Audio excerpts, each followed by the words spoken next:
I tell a lie. After making an awful mess, enough soy sauce in this thing, it's actually really quite tasty. A bowl. That's nice, isn't it? Okay. 2 grams of rice vinegar. Grams of hoisin sauce. 4 grams of sesame oil. We're going to give it some whiskey business, right? 2 tablespoons of cornstarch. So I got some of my udon noodles. And alright, so 3 tablespoons of your favorite oil. About 500 grams of chicky bok bok. Alright, on a scorching hot pan.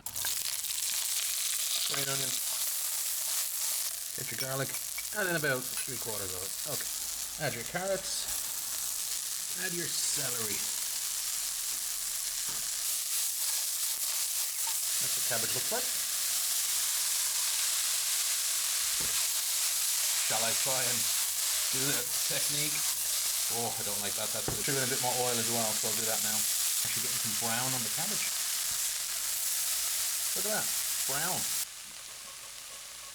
85 to 100 grams of bean sprouts. Look promising. My noodles. Oh, Jesus. And then we toss in the remaining garlic. I've also put in 2 tablespoons of water. It doesn't look brown and glossy and glazed like the Weissmans, does it? Look fairly edible, actually. I tell a lie.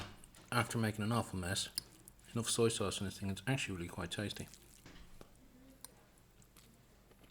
It's not worth the effort, but it is tasty.